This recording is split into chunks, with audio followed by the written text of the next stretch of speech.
Good morning and welcome to Global Perspectives. From our studio, I'm David Dumke. Today we are joined by Ambassador Audrey Marks, who is the Ambassador of Jamaica to Washington, D.C. Welcome to the show, Ambassador. It's my pleasure to be here. Thank you for having me. So there's a number of questions we want to ask. Obviously, Yes. Jamaica is a very important neighbor of Florida, and I want to ask about what's going on in Jamaica. But I want to start with the question, an economy that's so heavily dependent on tourism like Jamaica, how did the country fare during the COVID period? We were devastated. You know, just before COVID, Jamaica started to really turn around in terms of its economy, because for many years before that, in fact, just around 2012, 2013, Jamaica was being seen almost as a basket case in terms of our economic situation. Years of spending more than we were earning. We had a debt to GDP of 149%. High unemployment. Our fiscal and monetary policies were not strong. And we started to turn around I started a new program with the IMF in 2013, 2014, I think it was.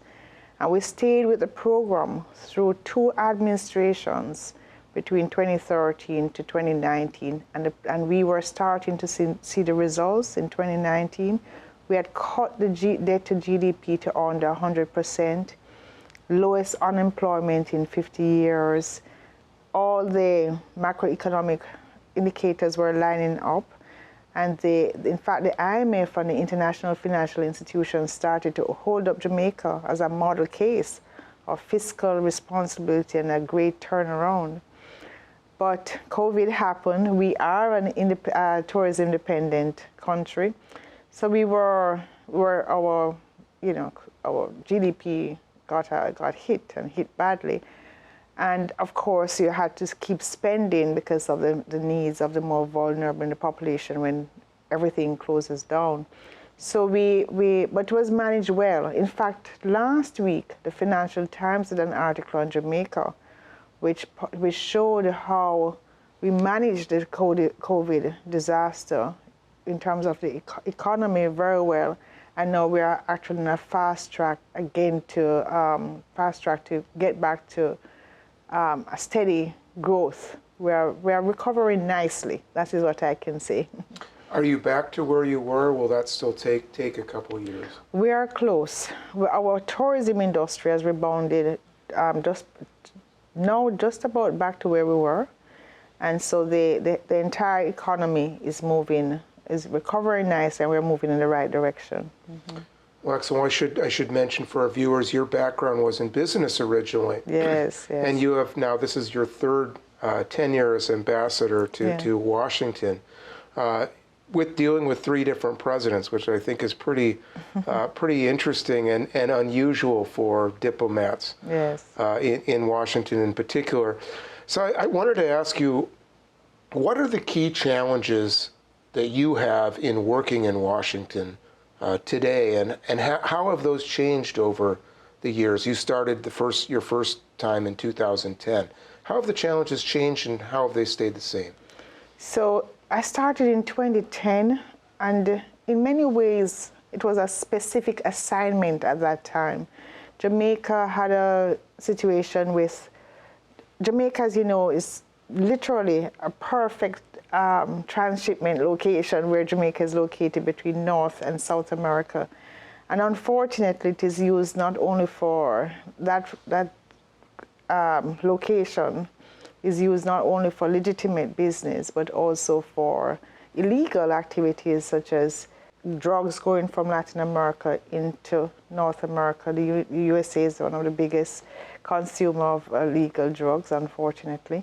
And then guns coming from the USA back to Latin America. And sometimes we get caught in that transshipment or transnational criminal gangs and cartels that operate along that route. So we, in 2010, we had a situation where there was an alleged drug lord who the U.S. and Jamaica had extradition negotiations on, and I was really called at that time to assist in those negotiations and address the situation that was impacting our normal, great bilateral relationship. It started out, challenging. Right. But we gradually got back to where we were in terms of a great relationship within 2 years. At the time, President Obama and Secretary of State Clinton. And it was just great. And after, and then I went back to Jamaica actually, and came back in 2016. And at that time, President Trump was in office, and I dealt with President Trump on his administration until 2020. And then I was reappointed, and shortly after the administration changed again to President Biden and his administration. During this time, I think the biggest challenge in coming back is that the first time I had a particular focus on the relationship. Sure. This time it's a wider focus on building the bilateral relationship, but also engaging with our diaspora and also looking for investment opportunities. And on the bilateral front, sometimes that can be challenging as a small country to get the attention of the USA. When I first came, they had an interest in Jamaica, so I was getting a lot of attention. But it was because, not necessarily for great reasons. Right. But I utilized that attention to do other things in terms of I know what you want, now let us discuss what we want.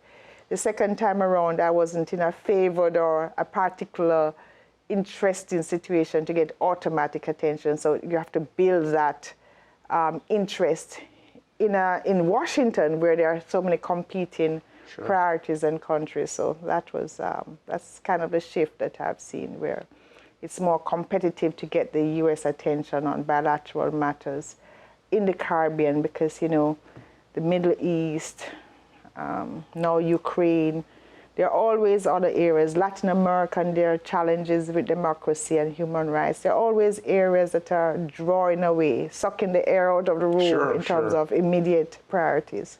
With the Biden administration in particular, is there an intense focus on trade, or is it on other aspects of the bilateral relationship? Right. So our priority now, the priority areas, there are 3 priority areas. One, the energy, the cost of energy that is coming out of the situation with Russia and the Ukraine war.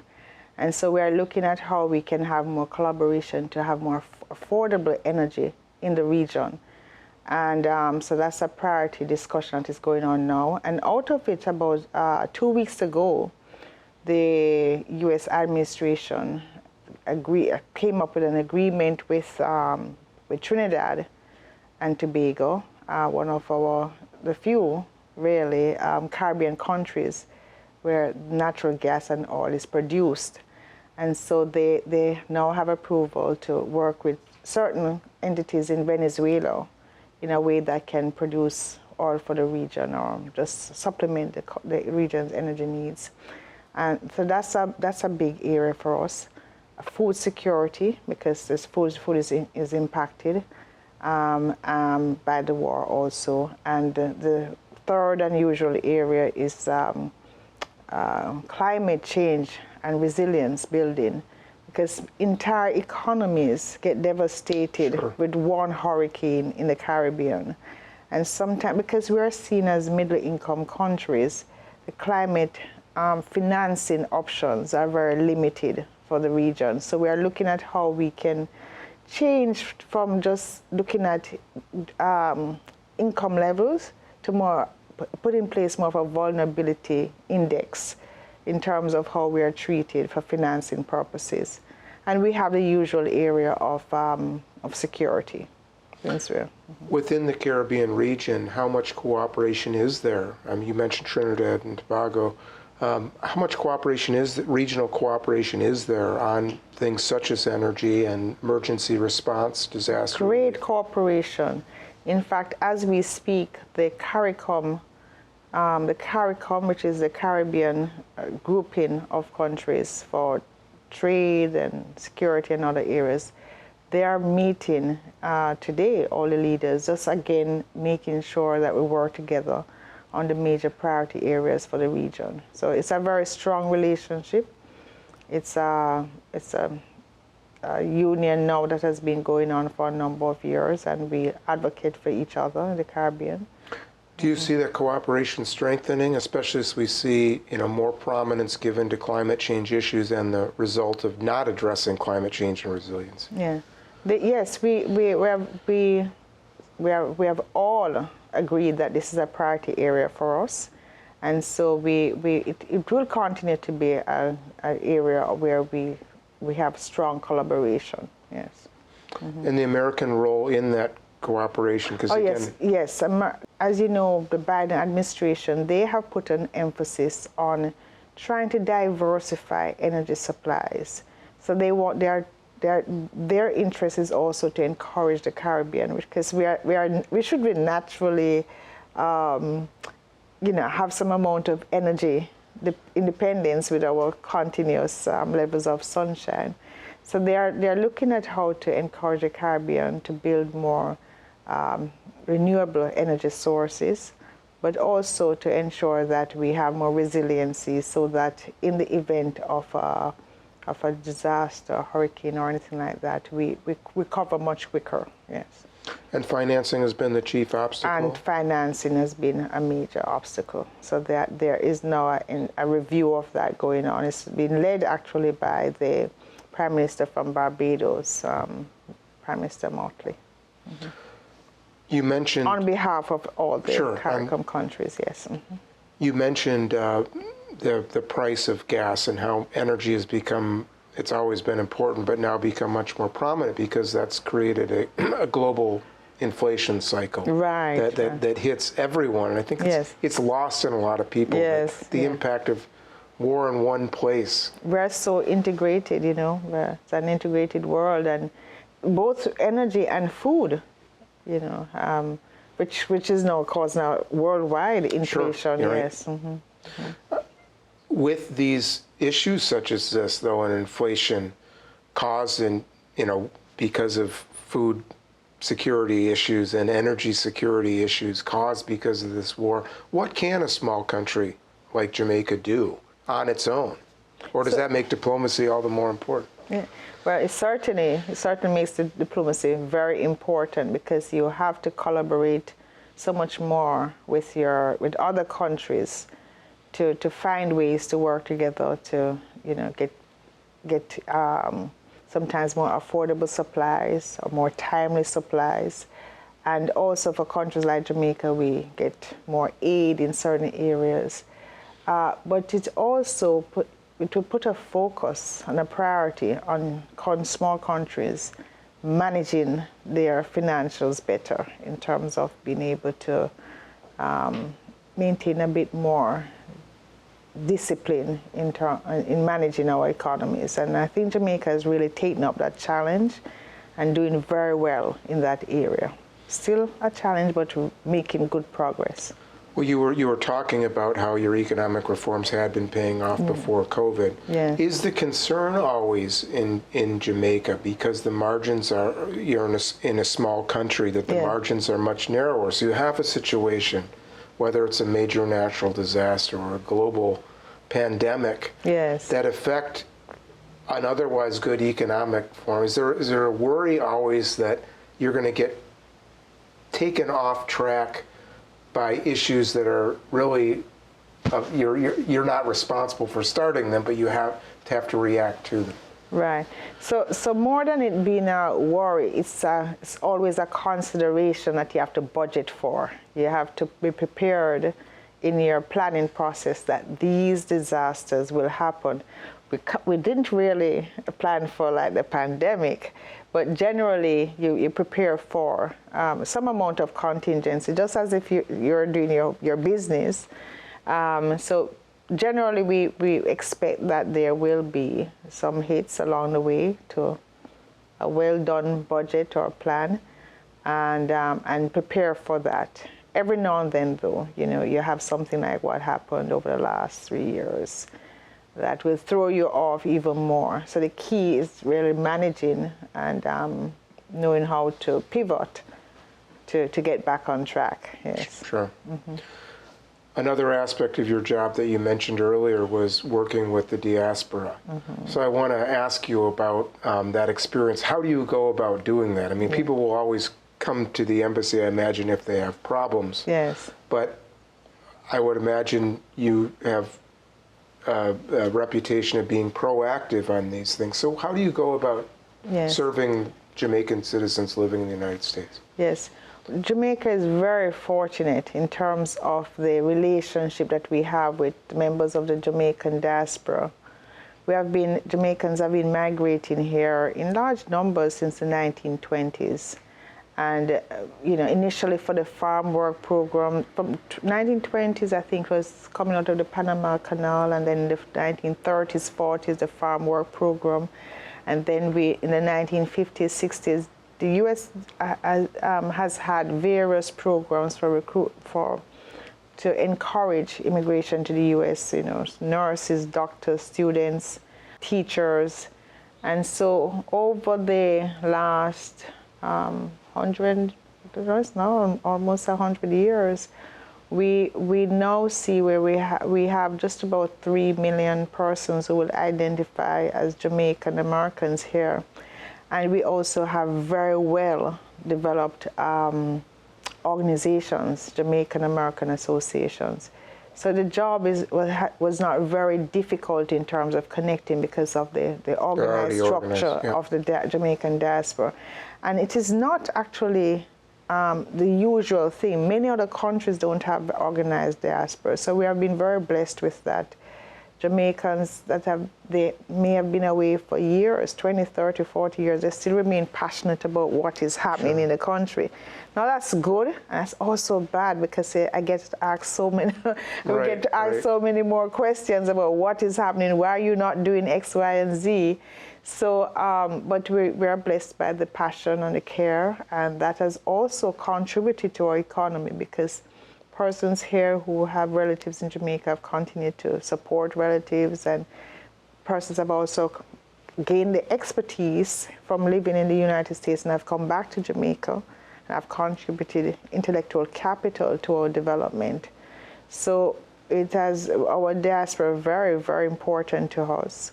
We have a large diaspora here in Florida, not as much probably in Central Florida. We have maybe a few hundred here in Orlando, but more in South Florida, and over 1 million in the New York tri-state area. So we have a large number of Jamaican Americans here, and very involved also in public life and in the professions. So we see ourselves as part of the fabric. We see Jamaican Americans as part of the fabric of the United States, and many are very, very appreciative, grateful for the opportunities that this country has provided in terms of changing their lives.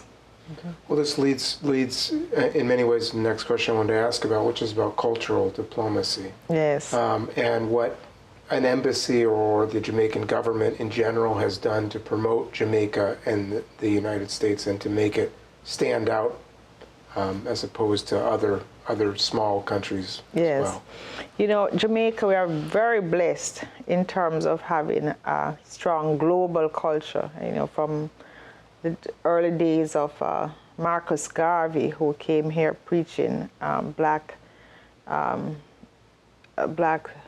independence in a way, and had gathered a large following in the United States, and we have had other teachers and leaders in that area, and then we have had global icons and ambassadors like Bob Marley for our reggae. Our reggae has had tremendous influence in the world. Then we have our sports influence through the Usain Bolts of the world. So Jamaica, for a small country, our brand, Jamaica, is already the 7th most known brand in the world.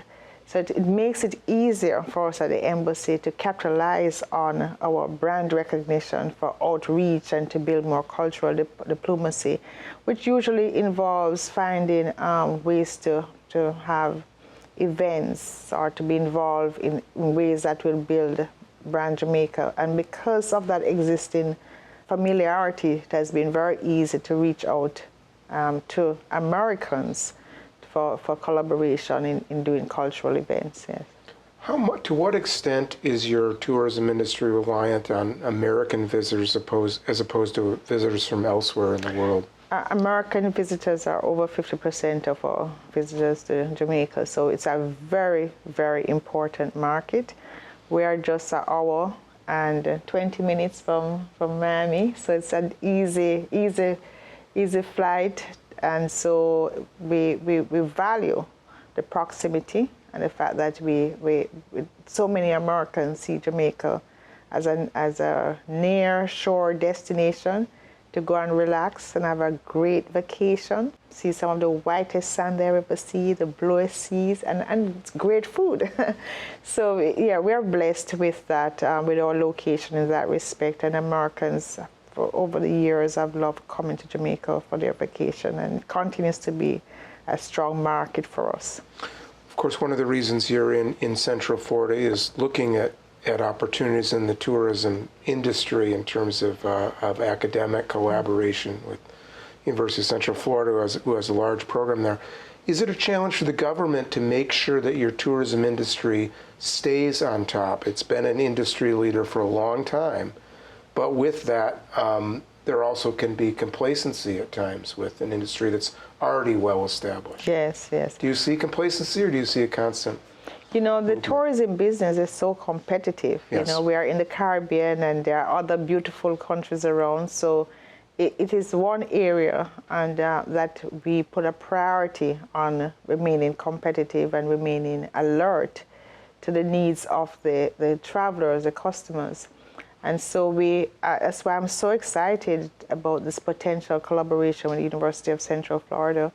I was most impressed when I met with the team in Washington, and thank you for coming to Washington, and hearing the strides that university, the UCF, that has been made in such a short time. You know, for many universities in the United States who get any sort of ranking in the top 10 of any field, you would have been around for a long time.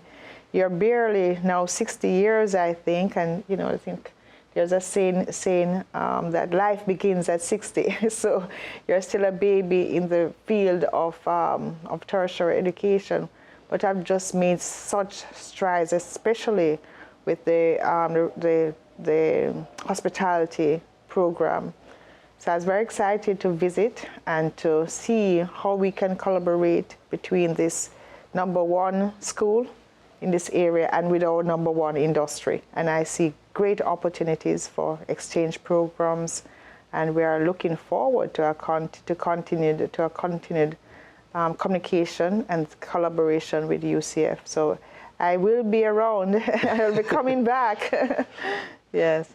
Well, this is more of a lighter question in some ways, but maybe there's some heavy elements to it. You speak to a lot of groups. Yes. In the United States about Jamaica. Not all of them are that informed about Jamaica. So if you're talking to a group, yeah, what are say 3 of the things you'd like them to know about Jamaica, assuming that all they know is that this is a place that's great for tourism, Bob Marley, Usain Bolt, some cultural aspects, but there's not really firm knowledge of Jamaica today. What are the 3 things you want people to know? See, yes, top 3. I could give 10, but let me see, top 3. First, I'd want persons to know that Jamaica is a near shore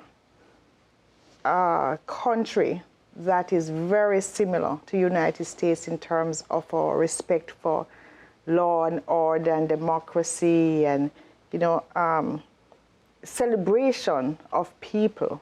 So I think Americans would be comfortable coming to Jamaica just because of the similarity of us as peoples. And the second thing we have that is not as usually known, we have great food. Our Jamaican cuisine is one that from all all the events that I've done around the United States in different areas of the United States, we have gotten a really great response. Most people know about our jerk products, but just a wide variety of the Jamaican cuisine is usually very attractive, and I'd want to encourage persons to go to Jamaica and check that out.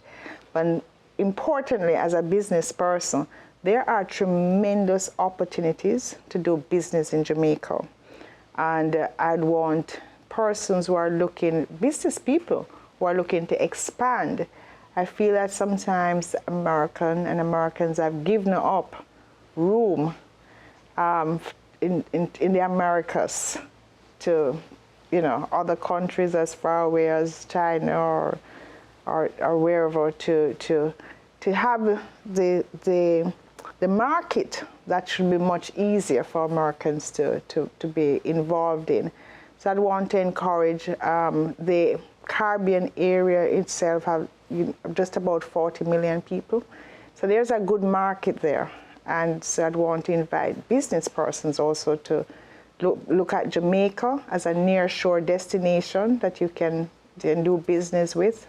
That will also take care of a lot of the immediate problems that American companies are having now with the lag of the supply chain. Sure. So we are near shore, East English speaking, friendly, hardworking, beautiful. And you can eat well, too. We eat well, yes. Well, Ambassador Audrey Marks, it's a pleasure to have you on today. Thank you for taking time to join us. It is my pleasure to be here. Thank you so much for having me, David. And thank you for joining us. We'll see you again next week on another episode of Global Perspectives.